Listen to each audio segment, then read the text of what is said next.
satu-satunya ibadah yang paling agung di dalam setahun. Yang paling agung dalam setahun. Kita ada 11 bulan, kita ada 12 bulan, betul tak? Belakang tu, dengar tak suara saya? Tak pakai mic tu benar. Okey, jadi kita ada 12 bulan dalam setahun. Dalam 12 bulan ni, satu bulan yang paling Allah berkati iaitu pada bulan Ramadan. Dia bayangkan 11 bulan yang telah berlalu, iaitu menjadi bulan yang penuh dengan syaitan. Betul tak? Sekarang ni ada syaitan tak? Sekarang dia sebelah kiri. Jangan ada tengok muka dia. Maksudnya apa? Syaitan ada di sini selama 11 bulan, kecuali bulan apa? Bulan Ramadan. Allah Azza wa Jalla membelenggu syaitan, mengikat syaitan. Kerana itu kita tengok pada bulan Ramadan, dia tiba-tiba je salat tarawih sampai terkeluar masjid. Betul tak? Cuba kira satu hari di mana 11 bulan yang ada ni, cuba kira solat isyak berjemaah kat masjid sampai terkeluar, ada tak? Tak ada. Tiba-tiba je masuk bulan Ramadan, Allah Subhanahu Wa Taala memberikan kita taufik dan hidayah untuk kita bersama-sama untuk beribadah. Sampailah ke akhir di bulan Ramadan. Tapi sayangnya bila raya je habis balik. Betul tak? Jadi itu yang kita hari ini kita datang untuk kita tak nak jadikan Ramadan hanya ibadah. Lepas Ramadan kita dah tak nak ibadah. Jadi insyaAllah itu yang kita datang pada hari ini untuk kita menghayati fake pada bulan Ramadan. Okey, seterusnya kita tengok kandungan khusus iaitu pengenalan. Sebelum bulan Ramadan ada persiapan menyambut bulan Ramadan. Lepas tu ada ketika bulan Ramadan ini ada puasa, zakat, salat tarawih, salat qiyamul lail, malam Lailatul Qadar, kelebihan lain, AFN, ini soalan jawab Ramadan dan isu-isu kontemporari. Dan kita tengok selepas bulan Ramadan tiadanya salat dan takbir hari raya, sambutan hari raya istiqamah selepas Ramadan. Itu hujung-hujung yang kita akan sentuh pada hari ini. Tapi sebelum saya teruskan lagi, insya-Allah jangan risau. Nanti pukul 10.30 kita ada break. Saya tahu perut mula bunyi, macam-macam lagu keluar dalam perut tu. Kita pun insya-Allah kita akan ada air kat luar, kita akan ada kuih dan sebagainya. Insya-Allah nanti kita break pada 10.30. Okey, boleh tak kita masuk pengenalan? Boleh. Siapa yang tak ada nota tu insya-Allah kejap lagi akan sampai. Kita punya Azhar akan datang. Okey, kita tengok matlamat dan objektif. Khusus ini bertujuan untuk mencapai memahami intisari penting mengenai bulan Ramadan seperti salat, puasa dan zakat. Lalu menjawab isu-isu kebiasaan kontemporari berkenaan puasa dan ibadah bulan Ramadan. Itu jadi faham tak apakah objektif kita pada hari ini? Kita nak memperhalusi Ramadan memang dah datang, dah 40 tahun kita hadapi Ramadan. Tapi Ramadan tahun ini, tahun 2015-14, 36 Hijriah, kita nak Ramadan kita yang paling terbaik di antara semua bulan Ramadan. Boleh tak? Saya rasa boleh. Pasal apa? Pasal kita belum masuk lagi Ramadan. Biasa dah masuk Ramadan baru nak start Injil, dia sekejap dia akan pancit. Tapi insya-Allah dengan persediaan yang hebat insya-Allah pada tahun ini kita akan menjadikan Ramadan yang lebih bermakna. Kita tengok sebelum bulan Ramadan. So kita sekarang ni ada dekat dalam stage yang ini, iaitu sebelum bulan Ramadan, iaitu persiapan menyambut bulan Ramadan.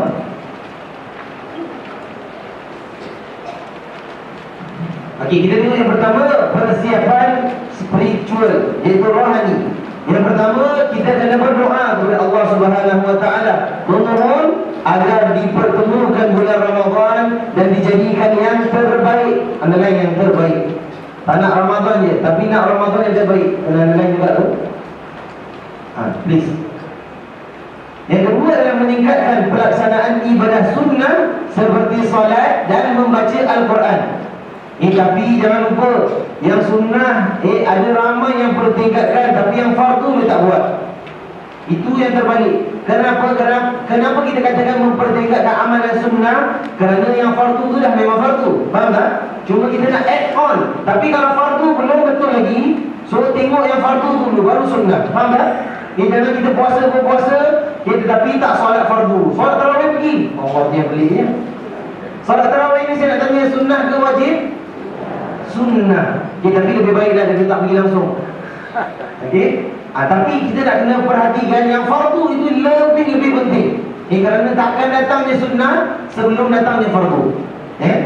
Yang kedua adalah persiapan mental dan jasmani, merancang aktiviti seharian sepanjang Ramadan agar dapat mengimbangi masa berehat, beribadah dan bersama keluarga. Tak nak pula kita jadikan bulan Ramadan ni bulan ibadah je. Pagi petang siang malam ibadah je.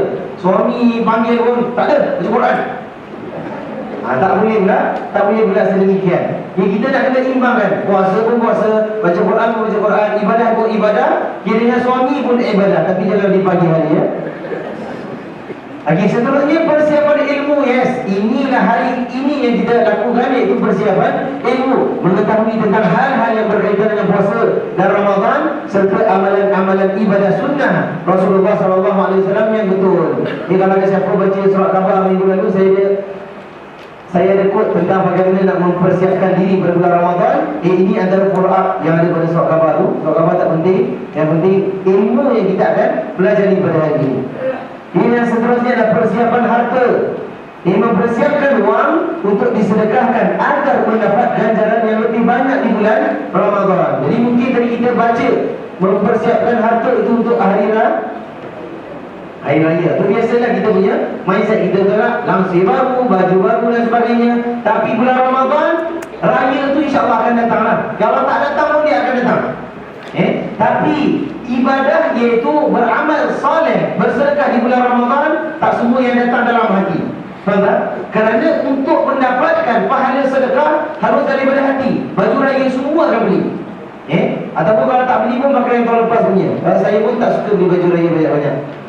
Saya tengok baju ni dah 10 tahun dah. Jadi itu nak kena persiapkan harta untuk bulan Ramadan.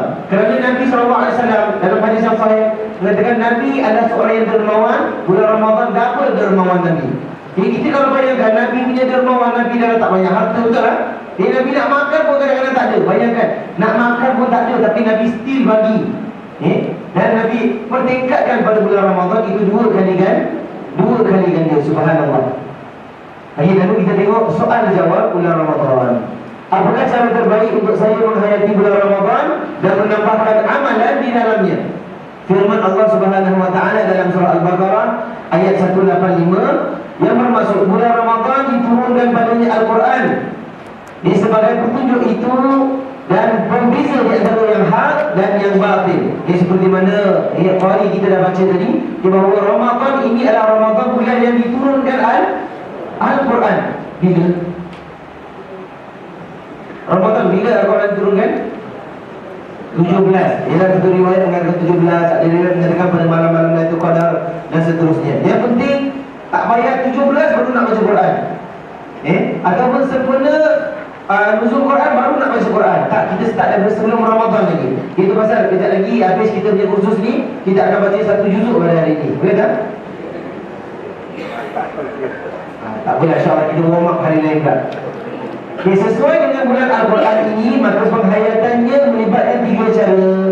Yang pertama, berusaha memperbanyakkan amal yang baik dengan tujuan mengukur keimanan dan mendapat keredaan Allah Subhanahu wa taala. Yang pertama, banyakkan amal baik dan untuk mendapatkan redha Allah. Ada orang yang amalan baik tapi tak nak redha Allah. Nakkan apa? Nakkan riak. Nakkan sombong, nakkan orang puji. Dia tak pernah tinggal tarawih. No. Jadi kerana apa? Kita amal ibadah hanya untuk siapa? Allah Azza wa Jalla. Kalau kita tarawih orang tak tengok pun tak apa. Tapi jangan tak tengok jalan jangan terus berjihad dekat tengah jalan, nanti kena langgar, nanti tak ada siapa yang nak tanggung. Yang kedua, mempertingkatkan ilmu. Kerana itu kalau tak ada ilmu, macam mana nak beramal? Faham tak? Kalau ada ilmu, baru kita tahu amal yang betul atau amal yang kurang betul.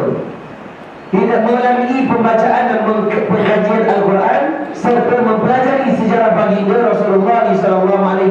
Kerana itu kita jangan risau, bulan Ramadan pun masih ada kelas.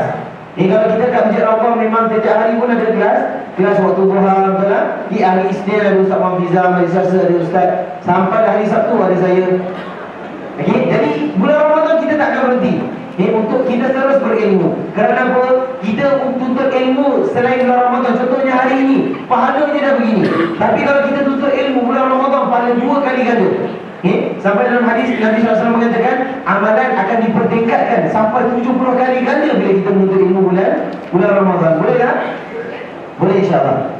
Yang ketiga, menghayati nilai murni yang ditunjukkan dalam Al-Quran, terutama dari sudut akhlak. Tingkah laku kita sebagai orang yang beriman harus mencerminkan akhlak mulia yang diajar dalam kitab tersebut. Penghayatan bulan Ramadan dan Al-Quran tidak terbatas dalam lingkungan salat dan puasa secara ritual saja. Malah lebih dari itu, kita mesti menghayatinya dalam setiap aspek kehidupan seharian dan melahirkannya dalam tingkah laku, pertuturan dan gerak hati kita.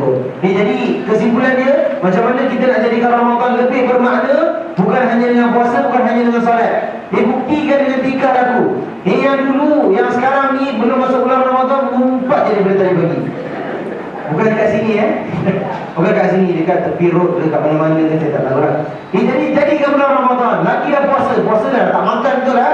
Jadi tak tahu apa nak buat, dia akan mengumpat tu. Saya tak nak. Boleh tak? Saya kalau dengar dia mengumpat, siap rontan. Jadi kalau boleh tak nak, daripada solat itu kita pertingkatkan, daripada puasa, jaga juga kita punya akhlak kita punya amal ibadah kita. Boleh, insyaAllah. Ini azam kita. Ramadan akan datang lagi 2 minggu 2 minggu je lagi. Jadi kita minimiskan mana-mana yang dah checklist, mana nama-nama yang biasa kita umpat, kita potong nama dia. Boleh tak? Jadi supaya Ramadan ini betul-betul paling bermakna. Kerana sampai hari ini kita beruntung, kita masih Allah berikan nyawa. Betul tak? Ada kita dah ceritakan minggu-minggu lalu, ada yang nak Ramadan tapi tak sampai umurnya. Jadi Alhamdulillah, itu nikmat yang paling besar. Okey, jadi ada beberapa soalan tak sekitar persediaan bulan Ramadan? Tak ada? Okey, bagus. Jadi insyaAllah kita akan teruskan dengan ketika bulan Ramadan. Ini yang kita akan fokuskan. Ketika bulan Ramadan, apa yang harus kita lakukan?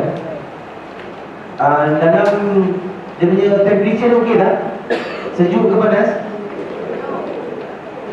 Boleh? Nak buka kipas lagi tak? Tak payah? Okey, kita tengok ketika bulan Ramadan.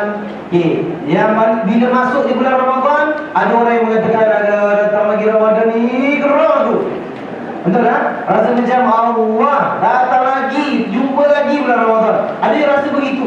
Sebenarnya kalau ada yang rasa begitu, saya nak tanya, siapa kat sini ada rasa macam tu? Subhanallah, tak ada. Malaikat semua ni, masya-Allah.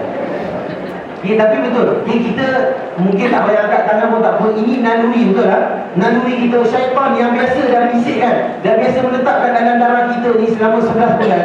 Dia dah didik dah, kita ni jadi anak murid tetap dia dah. Betul tak? Anak murid siapa? Syaitan, betul? Pasal Nabi katakan apa? Syaitan berjalan dalam darah. Faham tak? Kita punya urat, nampak tak urat saya? Buat nampak je.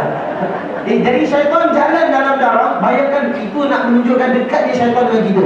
Jadi bisikan-bisikan tu normal. So kita kena tangkas, kita kena buang bisikan-bisikan itu dengan datang pada hari ini. Alhamdulillah, InsyaAllah kita buang semua sikap-sikap buruk syaitan yang ada dalam diri kita. Jadi puasa bulan Ramadan jangan rasa berat, malah kita rasa mengalu-alukan lagi bulan Ramadan. Boleh tak? InsyaAllah. Lalu kita tengok manual bagi seorang Muslim. Okey, seterusnya kita tengok apa itu puasa. Apa itu puasa? Boleh tak slide macam ni? Cepat ke saya? Boleh ya? Boleh, pasal kita pun ada 134 slide. Sekarang ni baru 13. Tak apa, kita menonton.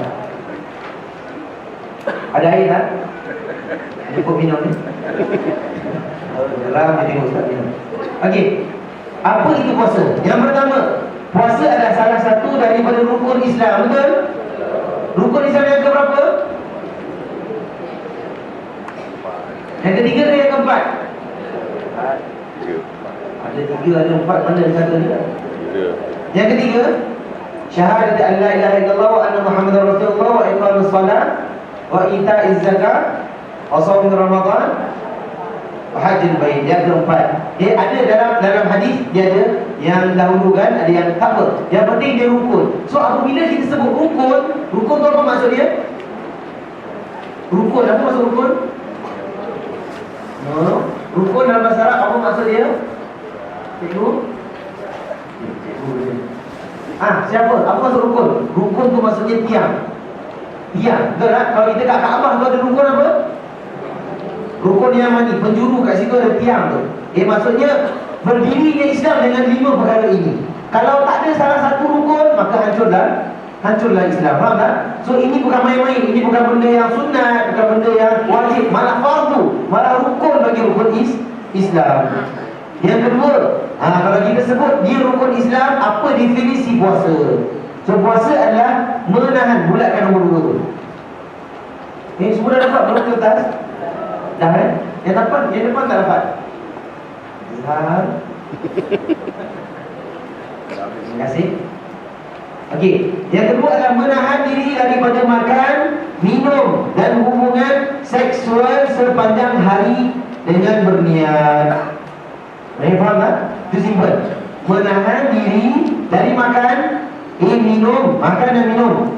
Dan tak disebut kat situ hisap rokok. Jadi hisap rokok boleh tak? Tak boleh. Jadi hisap rokok termasuk makan dan termasuk minum. Makan rokok sedut. So sedut tak termasuk sini kan? Okey, dia sedut tak termasuk, tetapi dia memasukkan benda dengan sengaja kat dalam mulutnya, itu tidak dibenarkan. Tidak, itu batal puasa. Siapa yang puasa tapi hisap rokok ataupun sengaja dia pergi kat tepi jalan, dia ada asap kereta kat situ, dia sengaja nak hidup dan sebagainya, itu tidak dibenarkan. Dan juga tak boleh berhubungan seksual sepanjang hari, tapi boleh pada bila waktu malam je. Standby, rumah kat atas katil. Yelah, pasal kita pun ada nafsu, betul tak? Jadi kalau dah azan dia makan kurma satu, bismillah, Allahumma jalni minasyaitan. Jadi itu antara benda yang boleh. Tapi apa pun jangan dilakukan pada pagi hari. Sedangkan kita tengok sedangkan berjima antara suami isteri ni halal tak? Halal. Tapi pada bulan Ramadan Allah tak kasih. Pasal apa? Saya tahu batal puasa. Pasal apa? Kenapa Allah tak kasih? Kawan nafsu? Kerana itu kehendak Allah. Allah nak kita tak bersama, maksudnya tak boleh bersama. Padahal tak ada reason, tak ada spesifik reason kenapa tak boleh. Cuma reason dia pasal Allah nakkan kita sedemikian. Subhanallah. Itu pasal Allah berikan ganjaran orang yang puasa ni. Puasa ni ganjarannya hanya Allah yang beri ganjaran. Pasal dia tahan semuanya, tak ada reason lain kecuali pasal Allah je. Tak makan, tak minum pun hanya tak ada reason lain kecuali kerana Allah sahaja. Nampak? Hebat tak? Hebat orang yang berpuasa ni. Jadi insyaAllah, jadi kerana itu datang di bulan Ramadan tahun ini, jangan jadikan dia malas, jangan jadikan dia letih. Jadikan dia, kita bangga, kita tak makan kerana Allah, tak berjimat kerana Allah, tak mengumpat kerana Allah, tak ada reason lain, hanya kerana Allah. Faham tak? Okey, jadi berpuasa yang nombor 3 itu adalah tahap puasa yang disebutkan oleh Imam Ghazali. Yang kita sebutkan yang hubungan dengan Nabi kita dahulu secara sejarah dan nilai universal berpuasa. Kita akan bahaskan perkara-perkara tersebut. Okey, seterusnya kita tengok tahap puasa. Tahap puasa menurut Imam Al-Ghazali dalam kitabnya Ihya Ulumuddin menyebut puasa itu ada 3 kedudukan. Okey, yang pertama bulatkan. Tahap pertama bulatkan. Sampai dulu tak? Saya tengah print. Tahap pertama puasa al-umum, iaitu menahan perut dan kemaluan. Perut tahu kat mana? Kemaluan tahu kat mana? Bagus. Dari memenuhi kehendak syahwat, adalah kehendak syahwat.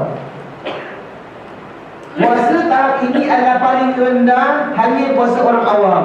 Puasa sebegini hanya sekadar meninggalkan makan dan minum serta perkara yang membatalkan puasa. Itu tahap pertama. Saya rasa-rasanya dah 45 tahun je. Dah 40 tahun lah kita puasa. Rasanya ini ke tahap kita ni. Maksudnya puasa biasa tahun lalu kita tak makan ke, tak minum ke, tak bersetubuh ke lah. Jadi kita termasuk tak golongan pertama ni? Termasuk. Okey, kita tengok tahap kedua. Puasa al-khusus pula ialah menahan pendengaran. Ni susah sikit. Penglihatan, lidah, tangan, kaki dan seluruh anggota badan dari melakukan dosa. Puasa di tahap ini pula ada tingkatan kedua, iaitu puasa orang yang khas.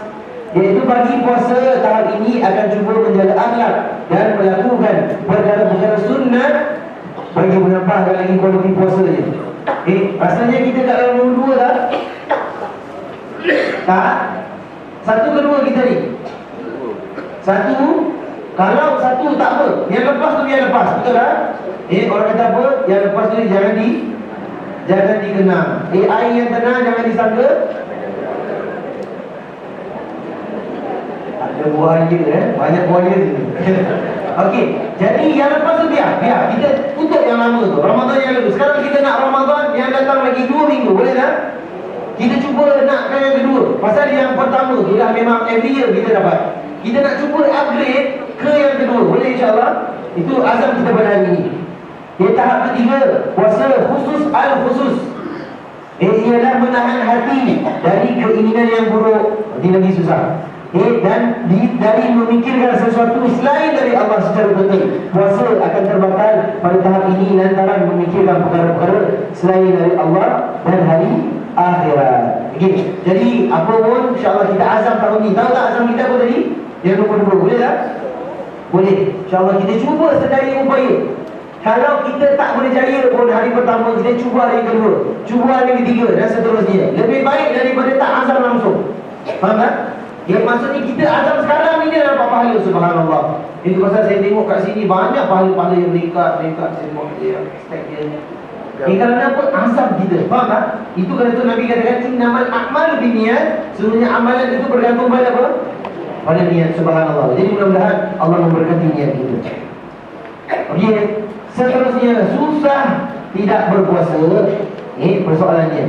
Allah Subhanahu wa taala berfirman, Syahrul Ramadan alladhi unzila fihi al-Qur'an hudan lin-nasi wa bayyinatin minal huda wal furqan faman shahida minkum ash-shahra falyasum wa man kana maridan aw ala safarin fa iddatun min ayyamin ukhra يريد الله بكم اليسر ولا يريد بكم العسر ولتكملوا العدة ولتكبروا الله على ما هداكم ولعلكم تشكرون. Ya Allah berfirman, beberapa hari yang ditentukan ialah itulah bulan Ramadan. Ini maksudnya bulan yang khas, wajib puasa hanya bulan Ramadan. Bulan yang di dalamnya diturunkan Al-Quran. So ini bukti Al-Quran turun bulan Ramadan, bukan bulan lain. Maksudnya Al-Quran turun bulan Ramadan, bukan semua sekaligus bagi kat Nabi bulan Ramadan. Maksudnya pertama kali diturunkan Al-Quran itu pada bulan Ramadan yang dia bertahap-tahap sampai berapa puluh tahun? Berapa? Berapa tahun? 23 tahun boleh kat Nabi. Al-Quran diturunkan bertahap-tahap sebanyak 23 tahun. Siapa yang dapat nota kat tangan Azhar Abdul? Itu kat belakang. Dan dia adalah sebagai petunjuk bagi manusia dan penjelasan mengenai petunjuk itu dan membela antara hak dan yang batil. Kerana itu barang siapa di antara kamu yang hadir, iaitu dia di negeri tempat tinggalnya, maksudnya tak bermusafir. Faham tak? Maksudnya macam kita ni, kita dah Singapura bermusafir ke tidak? Tak musafir. Maksudnya ini antara orang yang wajib berpuasa. Jadi bulan itu maka hendaklah ia berpuasa pada bulan itu. Dan barang siapa sakit atau dalam perjalanan, ada keringanan untuk yang sakit. Ada yang sakit kat sini? Ada yang sakit? Ada. Jadi puasa tak? Puasa juga. Ataupun ada yang bermusafir, ada yang nak pergi Phuket bulan Ramadan ni, Haknya ke Batam ke? Okey, kalau seandainya kita nak pergi, itu Allah beri kita keringanan. Tengok Islam ni simple. Tapi janganlah 30 hari pergi Phuket. Itu tak boleh lah pula. Okey, jadi barang siapa yang dalam perjalanan lalu ia berbuka, maka wajiblah baginya berpuasa. Maksudnya wajib baginya ganti balik sebanyak hari yang ditinggalkan itu. Maksudnya nak kena qada. Pada hari-hari yang lain Allah menghendaki kemudahan. Aku dah bulat dengan itu bulat. Allah hendakkan bagi kemudahan bagimu dan tidak menghendaki kesukaran bagimu. Dan hendaklah kamu mencukupkan bilangannya, dan hendaklah kamu mengagungkan, hendaklah bertakbir kepada Allah atas petunjuknya yang diberikan kepadamu supaya kamu bersyukur. Jadi pasal nanti pada last kali bila dah bulan Ramadan kita bertakbir, betul tak? Bertakbir lepas maghrib dia takbir sampai esok paginya. Betul tak? Jadi betul tak? Betul tidak? Kalau betul sambung dekat rumah kita bertakbir. Kerana itu sunnahnya. Okey, jadi itu ayatnya. Ni kenapa perlu berpuasa? Ya Allah Subhanahu wa taala berfirman, ya ayyuhalladzina amanu kutiba alaikumus-shiyam kama kutiba 'alal ladzina min qablikum la'allakum tattaqun. Hai orang-orang beriman. Siapa ni? Siapa orang beriman? Kita. Jangan tengok saya. Cuba tengok bawah. Ada. Diwajibkan atas kamu berpuasa sebagaimana diwajibkan atas orang-orang sebelum kamu agar kamu bertakwa. Ada lain agar kamu bertakwa. So jelas tujuan Allah suruh kita berpuasa supaya kita bertakwa. Apa itu takwa? Takwa tu apa?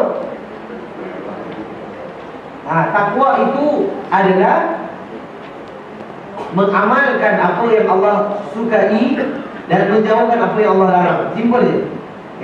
So apabila kita dah berpuasa, kita dapat takwa. Bila dapat takwa, Allah akan sayang kita, Allah akan ganjarkan kita, Allah akan berikan kita syurga. Faham tak? Jadi jangan tanya kenapa nak kena puasa.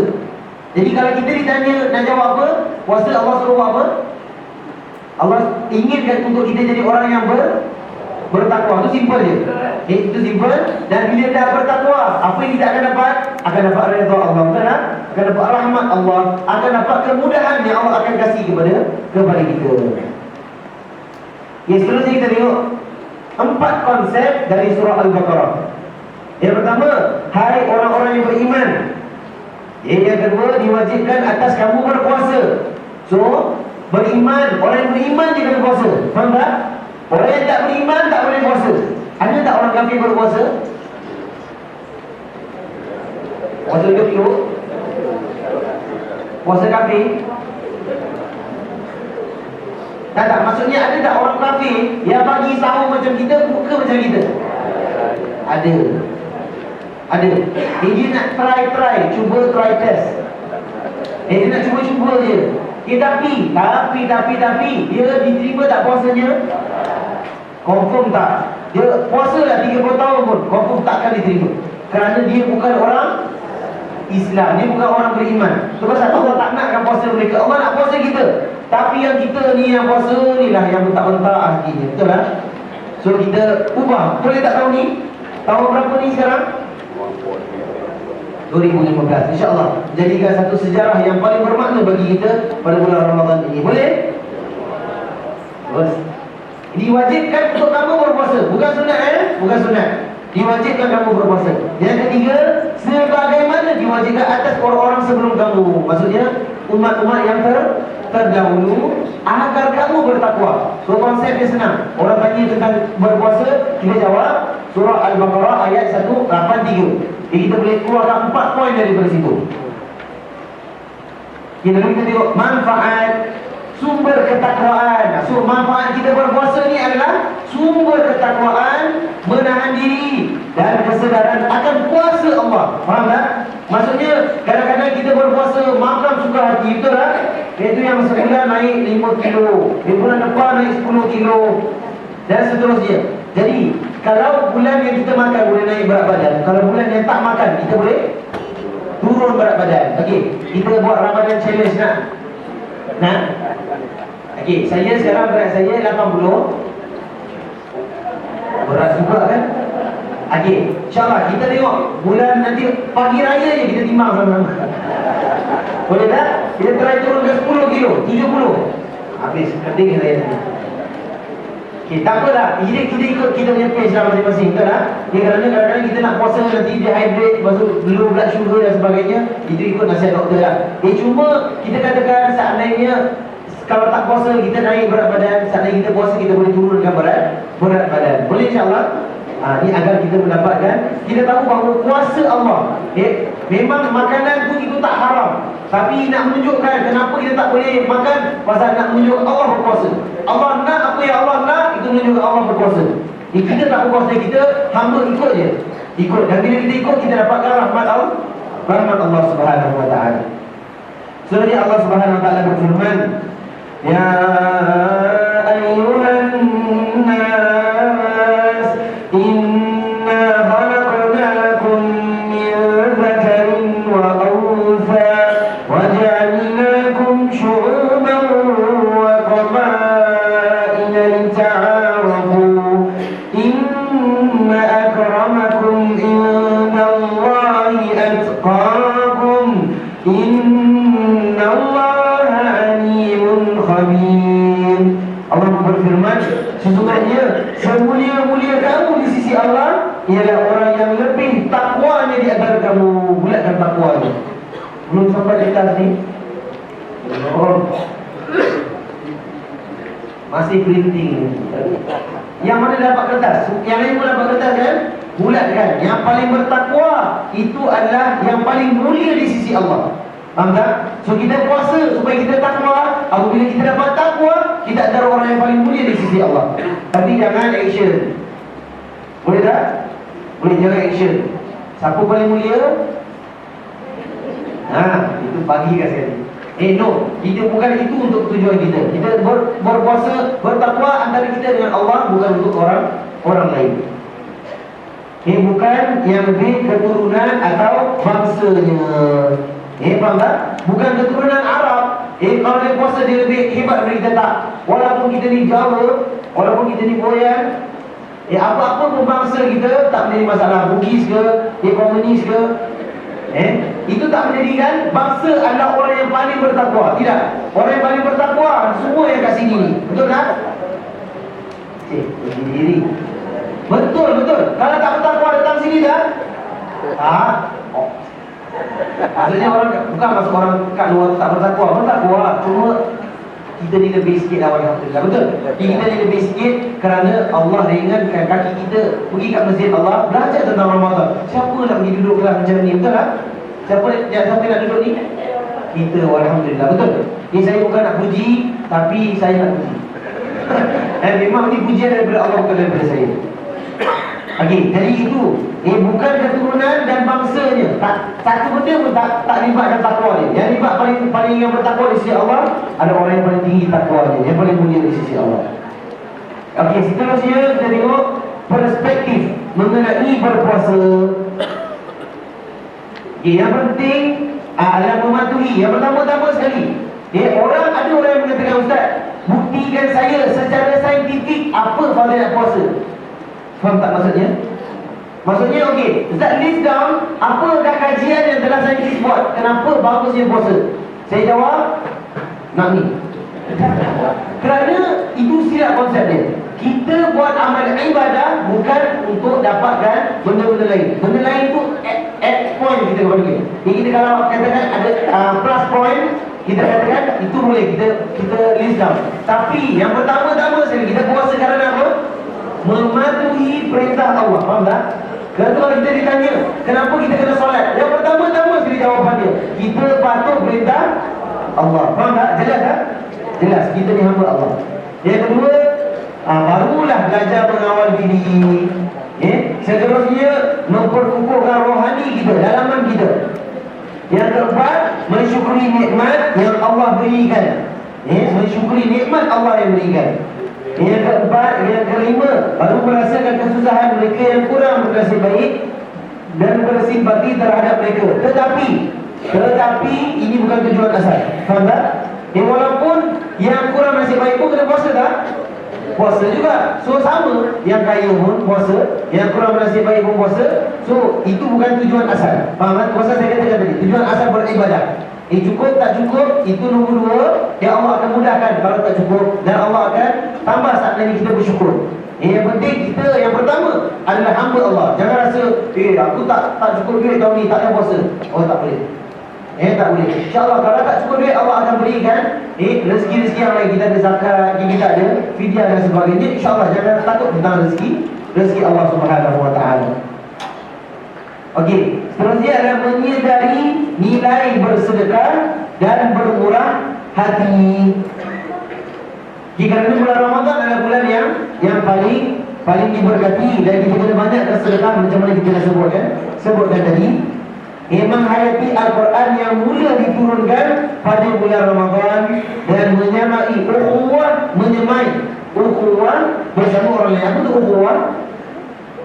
Ukhuwah tu persaudaraan. Kita tengok sebelum Ramadan dia kita kumpul kat dewan ini, nak 400 orang dia sini.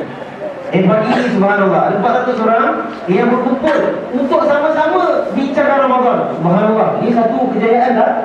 Satu kejayaan bagi orang yang nak kejayaan. Jadi alhamdulillah, ini adalah kita mengeratkan lagi silaturahim antara sesama kita. Jadi itu perspektif kita. Kenapa kita berpuasa, apatah hikmah-hikmahnya. Okey, seterusnya kita tengok siapa yang diwajibkan berpuasa. Okey, ini semua kita tahu. Yang pertama adalah yang baligh. Okey, kalau balik, semua kat sini dah balik belum? Bapak-bapak dia dah, nama pun bapak tak balik. Okey, insya-Allah semua dah balik. Atuk-atuk pun ada, betul tak? Yang paling kecil sini berapa umurnya? Dia ada anak, ada cucu ni. Berapa umurnya ni?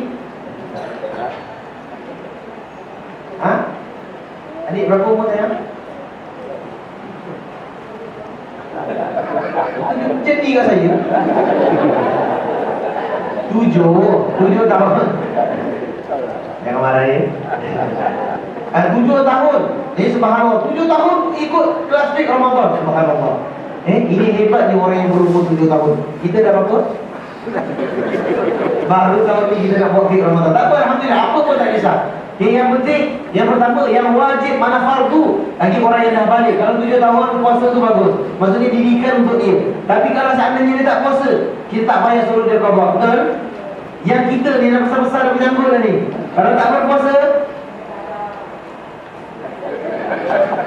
dosa. Dia bukan masalah tak apalah tak nak puasa, tak je lah, tak boleh macam tu. Yang pertama, dia akan dosa-dosa yang paling besar. Yang hatta ulama ada mengatakan tak layak untuk dia qada. Pasal dia sengaja. Tapi dia qada juga lah. Tapi apa pun, jangan sengaja untuk tak berpuasa. Nanti kita akan tengok kenapa, apakah balasan bagi orang yang sengaja tinggalkan puasa. Yang pertama itu balik. So balik bagi lelaki berapa tahun? 35. Ikut peringkat. Kalau 35 melampau lagi. Okey, ikut peringkat. Okey, ada siapa yang paling awal balik kat sini? Ada tak yang paling umur 9 tahun? Lagi? Ada. Okey, majoriti balik berapa tahun kita dulu? Ibu-ibu lah yang jawab. Saya tadi bapak-bapak. Apa dia? Kita punya baka. Okey lah, dia memang banyak jawapan lah. Okey, kita katakan dia seawal 10 tahun boleh, betul lah. Kalau nak tahu macam mana dia balik, itu dari segi apa? Suara. Assalamualaikum. Bukan daripada suara dia. Daripada apa? Bapak-bapak meninggal. Daripada keluarnya air mani daripada seorang lelaki. Malu. Jadi saya tak malu ni. Ini agama, betul tak? Kalau nanti anak kita tanya, bapak ayah musibah, nak jawab apa? Ni air sirap ke? Nak jawab macam tu kan? At least kita nak kena terangkan kepada dia. Tapi pilih salah air sirap warna putih. Jadi kita kena air sirap ya. Okey, jadi di situ kita nak kena tahu seandainya siapa yang dah keluar air bermimpi. So ada orang tanya, Ustaz, saya mimpi dah 3 kali. Allah. Tapi masalahnya tak keluar benda ni. So dia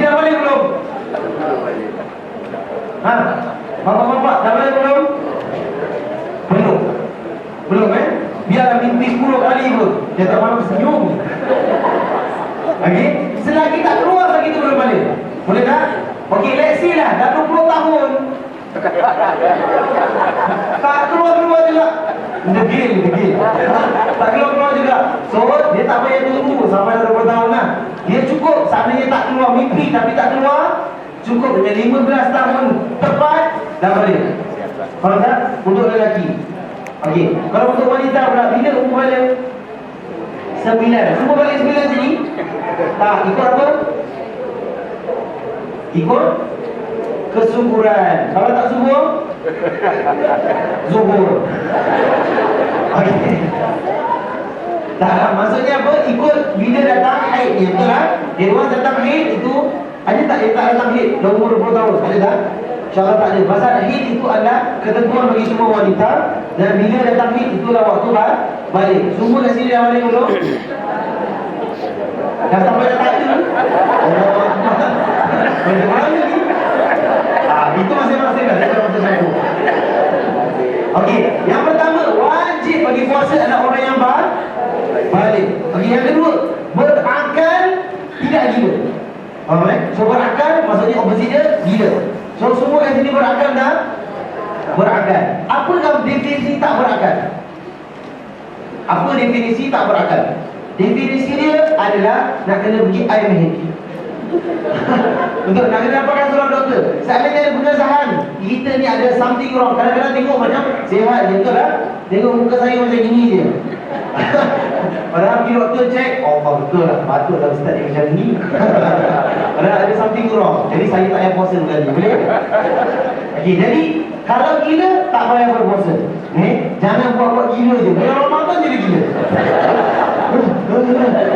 Bulan Ramadan, bulan Syawal, borak betul. Dia punya samping dia tanjak begitu tinggi. Jadi jangan begitu kita tahulah macam mana siapa yang gila, siapa yang tak gila. Jadi insyaAllah semua yang berakal itu wajib berpuasa.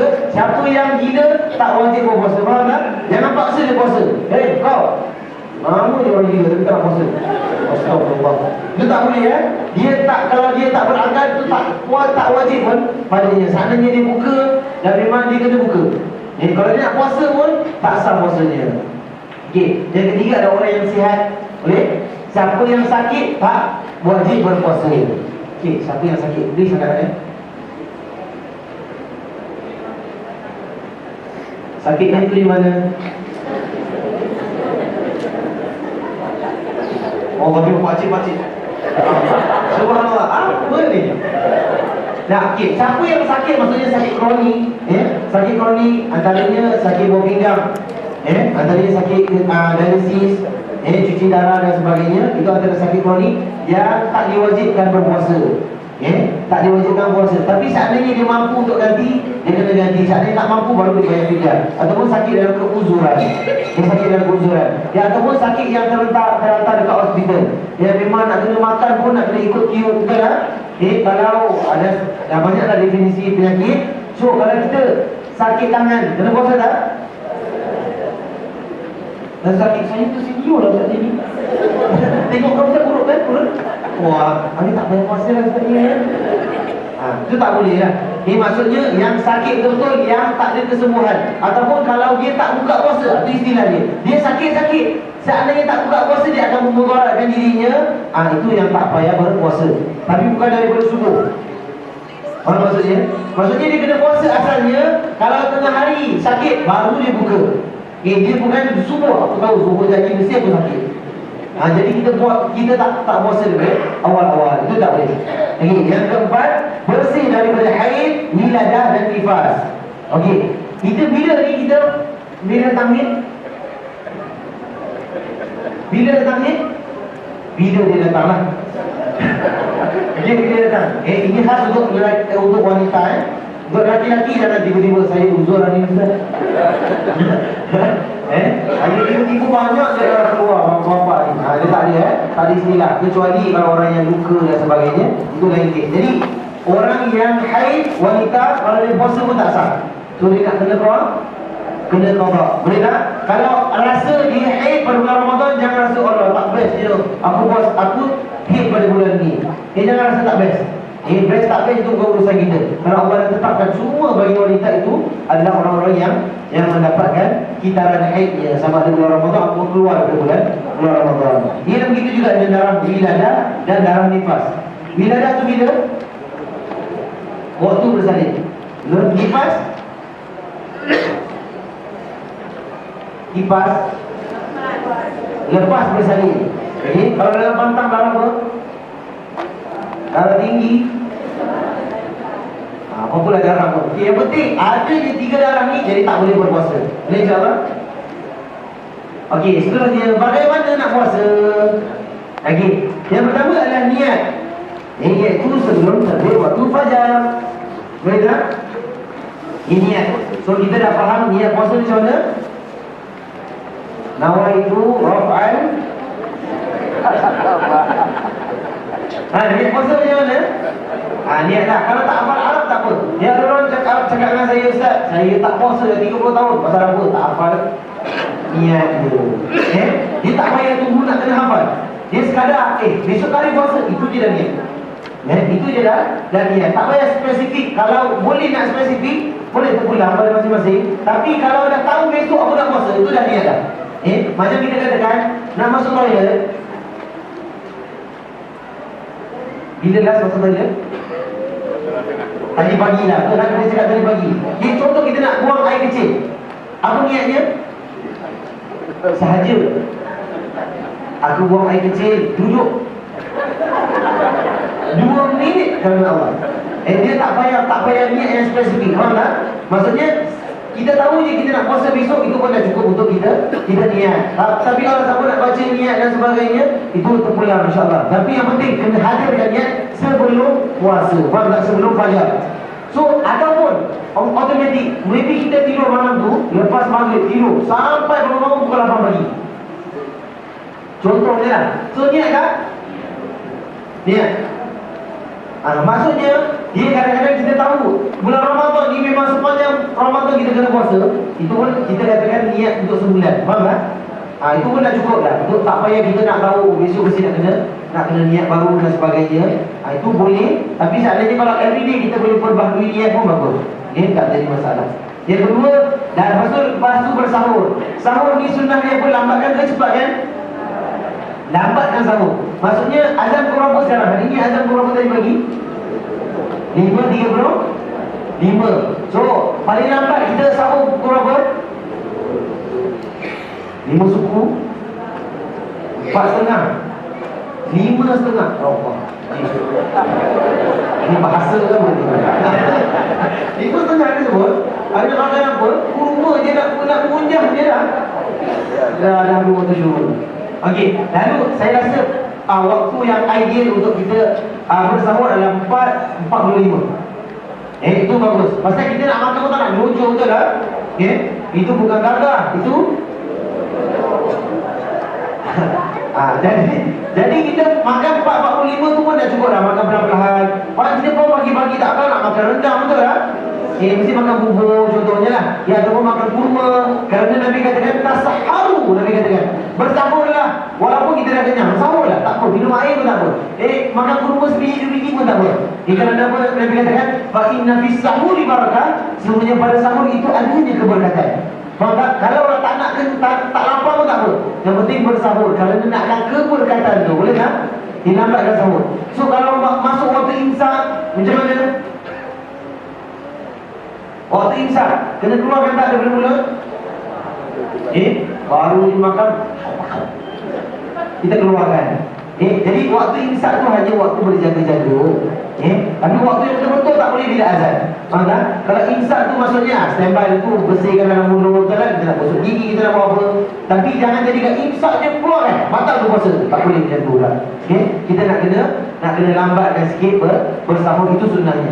Lepas tu kita buat puasa. Tengok punya error dia tu. Puasa iaitu menahan diri dan cabaran. Ini daripada makan dan minum, daripada persetubuhan dan macam mana kita dah bahaskan tadi. Lepas tu daripada matahari terbenam sampai buka puasa iftar, daripada matahari terbenam itu waktu maghrib. Ni bila waktu matahari terbenam? Contohlah kalau tak ada radio, tak ada jam, macam mana kita nak tahu bila masuk waktu maghrib? Ha? Bila? Bila jumpa nama orang nama lima? Bila? Macam mana kita nak tengok? Kita tengok langit. Dia ada apa? Kemerah-merahan. Faham tak? Dia bukan merah, keoren-orenan. Dia kalau merah tu, lain tu langit merah. Dia macam tu lah. Yang biasa kita tengok waktu maghrib. Nanti maghrib tahu hari ni, insyaAllah kita jemput sikit kat tingkap. Jangan jemput rumah orang ya. Jemput tingkap, tengok atas. Macam mana kita nak tentukan waktu maghrib. Okey, itu dah jelas. Perkara-perkara yang membatalkan puasa. Yang pertama, sengaja memasukkan sesuatu ke dalam rongga badan. Maksudnya apa? Dimasukkan sesuatu sengaja dalam mulut. Maksudnya dalam rongga badan yang masuk ke dalam badan. Contohnya, dia pagi-pagi, dia lepas sahur. Maksudnya dah lepas waktu subuh. Biasalah kita minum apa? Minum pagi betul lah. Kita jadi sarapan pagi. Biasa dah biasa 11 bulan. Sarapan pagi pukul 8. Betul? Kita lalu pagi tu pula, tiba-tiba pagi Ramadan pula. Kita, isteri kita tersiapkan makan nasi lemak 3 pinggan. Ramadan je, hari lain tak ada. Saja je nak test tengok suami aku ni ingat. Sekali suami pun dengan begitu selera je di pagi bulan Ramadan. Makanlah 3 pinggan. Dia lupa 3 pinggan, selalunya 1 pinggan tak habis. Tiba-tiba Ramadan 3 pinggan habis. Lalu batal tak puasanya? Lupa tak batal? Faham tak? Itu maksudnya rezeki kat dia. Makanlah 10 pinggan. Itu rezeki, tapi jangan buat-buat lupa. Jadi kalau kita masukkan sesuatu dalam rongga badan kita lepas waktu subuh sampai waktu maghrib, itu je dah batalkan puasa. So, orang akan bertanya, korek hidung batal tak puasa? Rongga tak? Rongga terbuka ke tertutup? Lubang hidung terbuka ke tertutup? Terbuka. So, kalau korek hidung bulan Ramadan, batal atau tidak? Kalau hayal, astagfirullahaladzim. Korek hidung boleh hayal ke? Allah, hayal ke? Korek hidung hayal. Dengan mata itu saya tak tahu lah, saya tak pernah buat lah. Okey, jadi beginilah. Korek hidung para ulama katakan makruh. Makruh lah, sekurang-kurangnya. Tapi tak batal puasa lah. Makruh, pasal dia bukan makan. Pasal dia bukan makan. Dia hanya korek hidung. Ada orang, tak, saya nak batalkan puasa lah. Macam mana? Buat macam tu, jangan cakap buat. Maksudnya begitu. Ataupun dia korek telinga dan sebagainya. Itu tak membatalkan puasa. Kurang-kurangnya makruh. Pasal apa? Takut termasuk dalam lagi tak terkeluar pula. Okey. Yang penting maksud memasukkan anggota dalam, memasukkan benda dalam rongga kita adalah memakan ataupun meminum. Hatta injection. Itu dibolehkan. Maksudnya kita insulin dan sebagainya itulah. Kerana itu bukanlah makan dan minum. Dan seterusnya. Okey, itu yang pertama. Yang kedua, sengaja makan dan minum. Itu pun tak boleh, kita confirm. Ketiga, muntah dengan sengaja. Muntah dengan sengaja. Tak letak tahu apa nak buat hari ni, jom kita muntah. Ada tak? Ada trend. Trend tak tahulah nama dia trend ke apa ke. Dia kalau dah makan sedap-sedap, dia tak nak jadi gemuk. Dia dulu ambil jari ni, jari yang paling panjang mana? Dia dengar apa pun jari dia dulu. Dia muntah sengaja. Jadi itu tak boleh dalam bulan Ramadan. Selain bulan Ramadan boleh tak? Kalau takut penyakit tu boleh. Dan seterusnya. Jadi muntah dengan sengaja tak boleh. Kalau tak sengaja, kita pagi-pagi, lagi-lagi ibu pagi-pagi muntah tu maksudnya apa? Bulan Ramadan mengandung. Kalau muntah tak sengaja tu tak boleh lah. Tapi masih lagi sah puasanya. Boleh tak? Okey, jadi sengaja tu tak boleh. Okey, orang naik kenderaan mabuk. Siapa bawa kita tu? Orang lain bawa kita. Yang ataupun naik MRT, mabuk tak? Mabuk. Pasal tu baru orang sebelah dia. Kadang-kadang boleh dah sampai betapa macam dia. Gitu akan memabukkan kita. Kadang-kadang penting kepada kita. Jadi nak kena buat apa? Standby minyak kapak lah. Kalau muntah tu tak akan jadi masalah. Kalau mabuk itu semua mabuk yang natural, faham tak? Kalau mabuk yang sengaja tu tak boleh. Okey, seterusnya keluar air mani kerana merangsang diri. Ini sensitif sikit. Faham tak? Ada tak faham sini? Tak faham biar saya. Okey, maksudnya apa? Dia fahamlah kalau orang yang nak mengeluarkan air mani dengan sengaja, itu tidak dibolehkan. Itu dia buat masturbation ke bukan master bedroom apalah istilah dia pun. Ini nak kena jelas. Pasal kadang-kadang anak-anak kita mana dah tahu dia tak tahu cakap Melayu, kita cakap English kan. Lalu apa-apa saja yang mengeluarkan dengan sengaja itu pun membatalkan puasa. Iaitu mengeluarkan air mani. Lalu hubungan seks pun membatalkan puasa. Lagi-lagi kalau suami isteri dah batal puasa, apatah lagi dia bukan mahram. Jadi ibu-ibu tahun ini ingat, jangan biarkan anak kita keluar dengan girlfriend dia ataupun girlfriend dia keluar dengan boyfriend dia. Kalau dia nak keluar, kita prankkan dia. Jangan bulan-bulan puasa lagi. Alamak, kita nak pakai baju sepasang lah.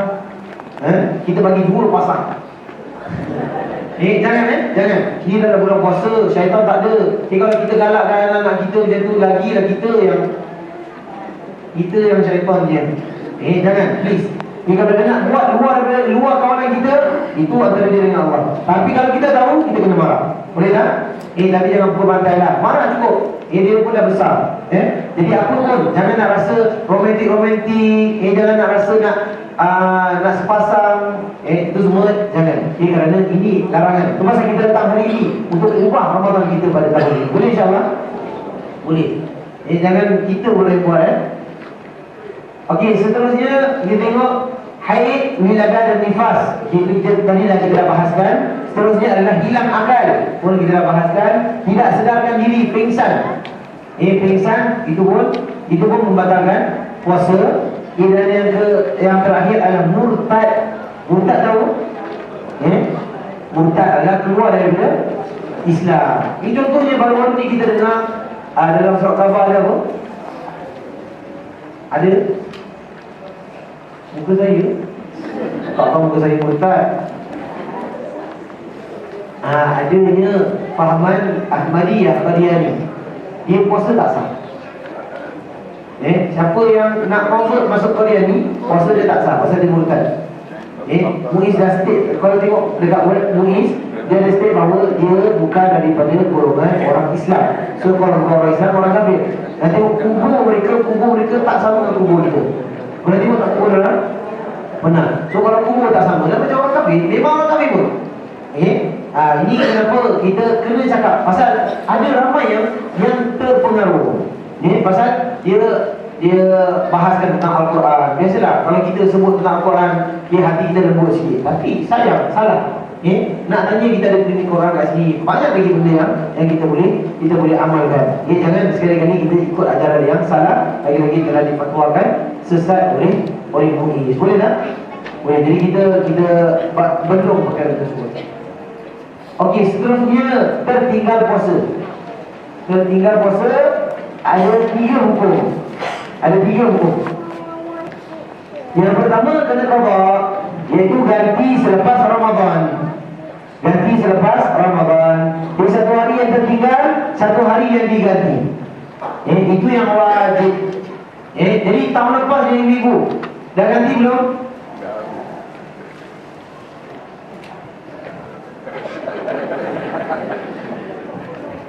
Penuh? Apa? Tak puasa penuh? Tahu tak? Isnin Khamis. Boleh tak puasa Isnin Khamis untuk ganti Ramadan? Tapi kena niat qada lah. Kena niat qada. Okey.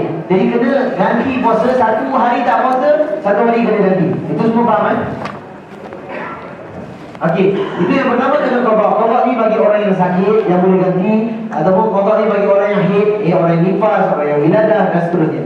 Fidyah pula kepada yang tidak mampu berpuasa. Yang tadi uzur, betul tak? Yang tadi uzur, yang memang kalau dia tak puasa pada hari lain pun memang tak mampu untuk berpuasa, dan dia akan memudaratkan diri, itu kena bayar fidyah. Dia 1 kati beras bagi setiap hari yang ditinggalkan, atau anggaran nilai sekarang 1.3 sen setiap hari. 1.3 sen makan apa? Nasi lemak. Kalau ada satu dolar 3 sen, saya nak order 10 saya nak. Nasi lemak sekarang berapa dolar? 2 dolar setengah. Betul tak? 1 dolar 3 sen kita boleh dapat apa? Roti prata, telur, banjir. Okey, apa-apa lah pun. Kerana dia punya ukuran satu kati beras tu, ukuran dia kalau kita convert tu duit sama dengan nilai dia 100 bulan. 1 dolar 30 sen. Itu boleh bayar kat kaunter-kaunter zakat lah. So ikut hari kita lah. So satu hari 1 dolar 30 sen. Murah tak? 30 hari baru berapa? Baru 30 dolar, betul Baru dalam 40 dolar lah. 40 dolar. Jadi nak puasa ke tak? Puasa lah. Ni jangan tak puasa. Ni hanya bagi orang yang tak mampu untuk berpuasa. Atau anggaran. Okey, itu adalah untuk fidyah. Fidyah ni untuk orang yang tak mampu. Dan seterusnya adalah kafar. Puasa terbatal kerana nafsu seks. Memerdekakan hamba. Yang pertama dia kena memerdekakan hamba. Kedua, puasa 2 bulan berturut-turut. Siapa pernah try? Salah satu yang angkat tu tahu lah dia buat apa tu. Maksudnya betul. Kalau kita melakukan hubungan seks pada waktu pagi, bulan Ramadan, itu maksudnya dia kena ganti 2 bulan berturut-turut. Memberi makan kepada 60 orang fakir miskin. Jadi itu antara ganjaran ataupun tertinggal puasa kena melakukan amalan-amalan sedemikian. Okey, seterusnya kita tengok amalan.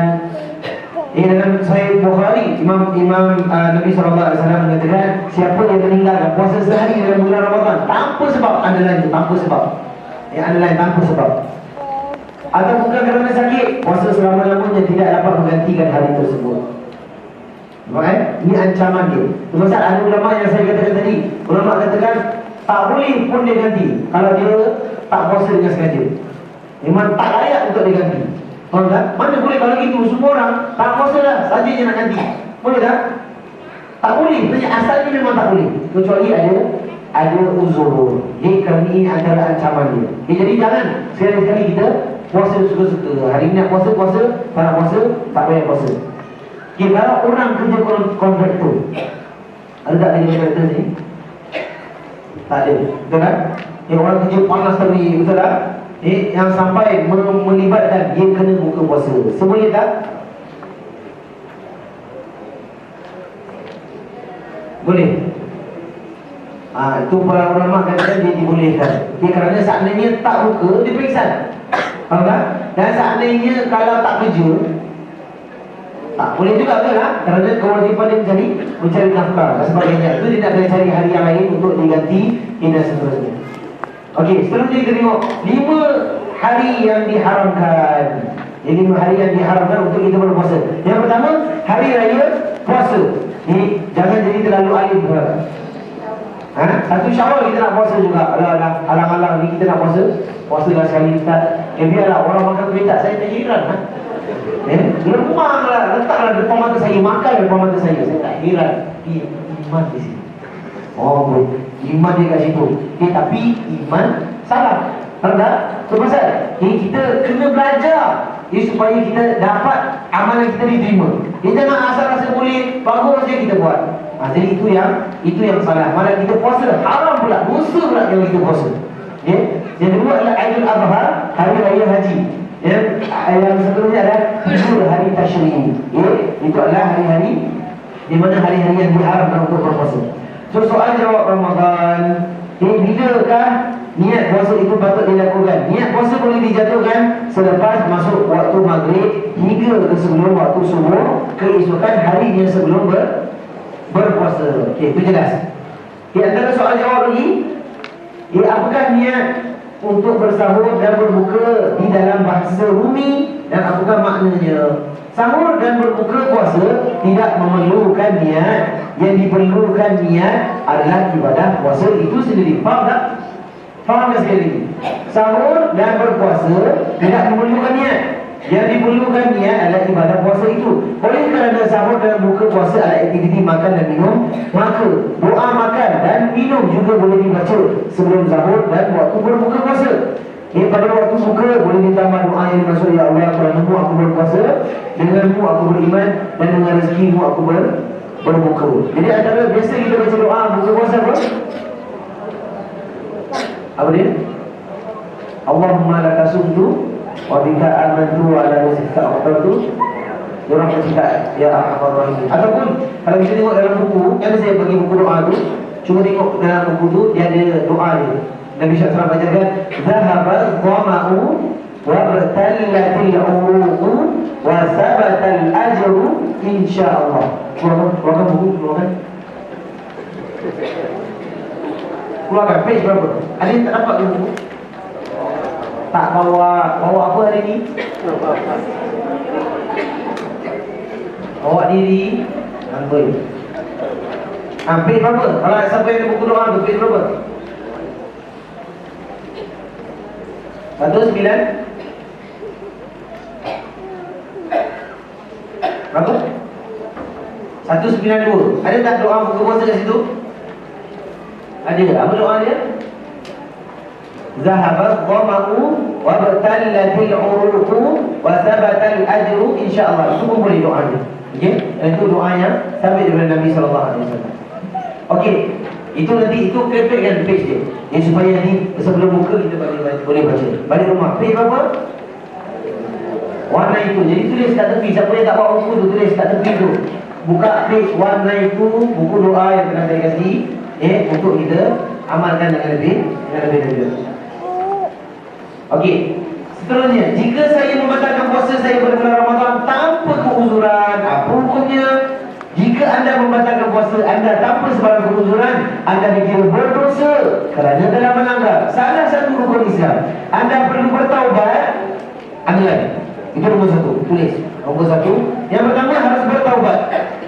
Yang kedua berazam untuk tidak mengulangi perbuatan itu. Nombor dua. Anda juga harus mengopak puasa yang anda tinggalkan itu. Walau bagaimanapun anda telah kerugian kerana puasa yang ditinggalkan secara sengaja dan diganti pada hari lain, tidak akan sama dengan puasa di bulan Ramadan.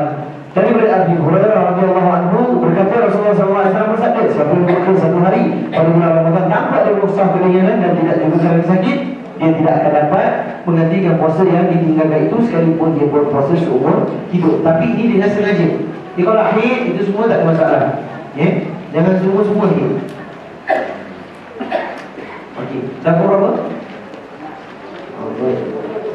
Kalau tu belum puas setengah. Sikit lagi boleh tak? Azhar. Dah sampai belum makanan? Dah sampai baik? Dah sampai. Okey, jadi insyaAllah lagi 5 minit kita akan berhenti seketika. Dia ada air sirap keluar, ada kuih-muih. Tapi kalau boleh, saya minta kerjasama. Siapa yang nak ambil tu, ambil satu dulu, boleh tak? Boleh, kan? Boleh insyaAllah. Kalau tak cukup, boleh lagi. Pasal kita standby lagi untuk orang belakang. Seandainya orang semua nak ambil, ada lebih, insyaAllah. Kerana satu epok-epok tu, jadi tak ada masalah lah berapa sen. Cuma satu epok tu dah cukup sebenarnya. Seandainya kita makan dengan penuh keimanan. Okey, seterusnya soal jawab Ramadan. Semalam saya agak terlewat bangun bersahur. Kemudian ketika saya sedang makan sahur, DJ DJ di radio susah mengatakan bahawa telah masuknya waktu imsak di Singapura. Apakah puasa saya ini batal? Puasa bermula dari waktu fajar atau lebih dikenali sebagai waktu subuh, sehingga terbenamnya matahari iaitu maghrib. Waktu imsak adalah hanya sebagai peringatan bahawa waktu fajar amatlah hampir dan anda harus mula menyelesaikan makanan secepat mungkin. Ini untuk mengelakkan makanan masih ada di dalam mulut dan azan subuh berkumandang. Jika anda masih makan setelah masuk waktu imsak tetapi sebelumnya waktu subuh, puasa anda tetap sah. Boleh tak? Sah.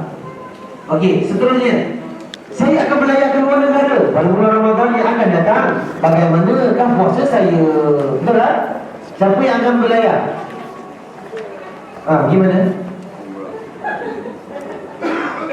Kita pergi lah mana-mana pun. Jadi macam mana kita nak puasa? Kita nak puasa ikut Singapura ke? Nak puasa ikut Melbourne? ikut negeri yang kita pergi? Kita jawab dulu kat sini. Dalam perintah Allah Subhanahu wa taala mensyariatkan ibadah puasa bulan Ramadan, Allah Subhanahu wa taala telah memberikan kelonggaran khas bagi siapa yang berada di dalam pelayaran bermusafir supaya tidak berpuasa dan hanya menunaikan puasa selepas Ramadan, iaitu puasa qada. Firman Allah Subhanahu wa taala dalam surah Al-Baqarah ayat 184 bermaksud puasa yang diwajibkan itu ialah beberapa hari yang tertentu. Maka siapa di antara kamu yang sakit atau dalam pelayaran, bolehlah ia berbuka, kemudian wajiblah ia berpuasa sebanyak hari yang dibuka. Olehlah itu orang yang bermusafir biasanya menghadapi kesukaran, maka diberikan kelonggaran oleh Allah Subhanahu wa taala dan dikecualikan dari kewajiban berpuasa di bulan Ramadan. Tetapi siapa yang larang berpuasa, lebih afdal berpuasa. Faham tak?